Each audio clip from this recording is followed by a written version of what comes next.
Hey Jay, how would you deal with the loss of a loved one? Hey Malik, I really, really appreciate you trusting me with that question. I can see the pain in your face from your loss, and I want you to know, A, I'm so sorry for your loss, and that I will intentionally hold space with you today with this question. And so, how do I deal with loss? If I'm being 100% real, some days, not fucking well.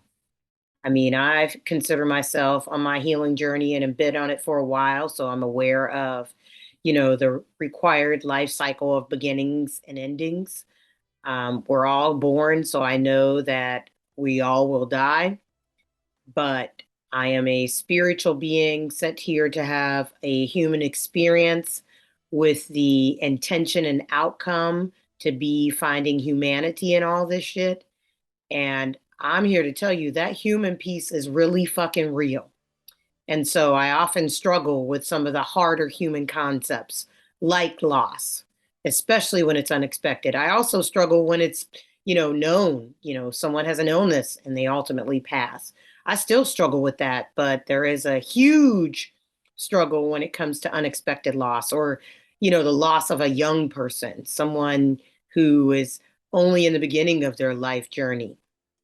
And so I really wanted to be intentional about providing you some resources and some insight in a way to help you navigate grief.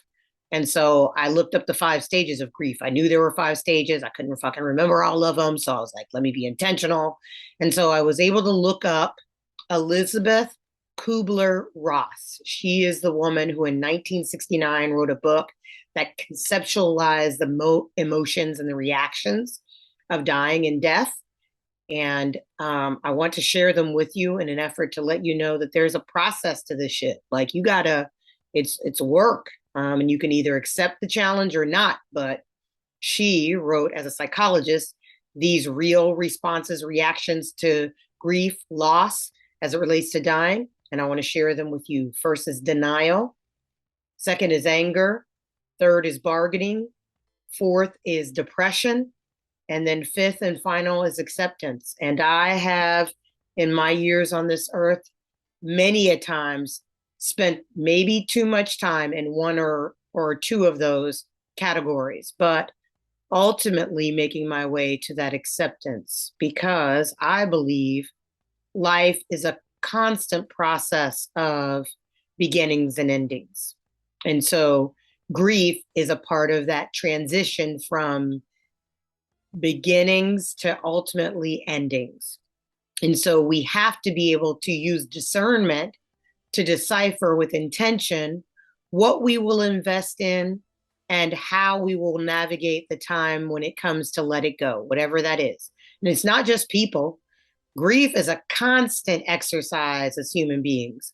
We grieve relationships, not just the individuals in the relationship, but the expectations, assumptions, and ideas around said relationship.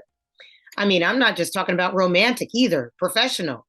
I had a relationship with a company and was saddened by some of the actions of that company and the relationship I thought we had, the integrity, the respect, the reciprocity that I thought was in that relationship proved to be not. And so I had to grieve that idea, assumption, expectation to make way and room for what it really is and what it really was. And so honoring a person in their passing is really important. A lot of people talk about the celebration of their life. Instead of funerals, it's the celebration of life. And so being clear that this person had an impact on you, and you can honor that by celebrating how they impacted your world and remembering that during those 5 stages of grief. Maybe it'll lessen it a little bit.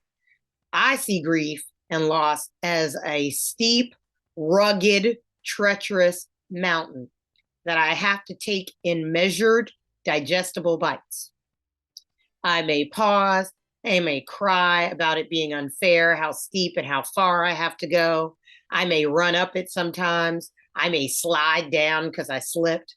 But ultimately, the goal is to reach the peak, and that peak is acceptance. And all of those stages of grief make up those steps towards the peak. And so I ask you to also lean on community. I'm here if you need me.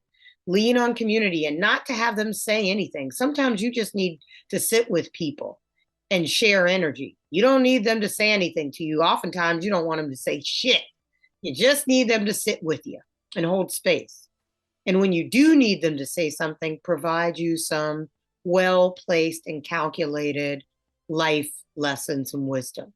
And I hope that that's what this is for you today. So, honoring the 5 stages of grief, understanding that your journey will not be identical to others, and there is no wrong way to grieve. I will add a disclaimer there, a caveat that never harm yourself or someone else in an effort or an attempt to grieve, because you create more harm and problems than you do solutions.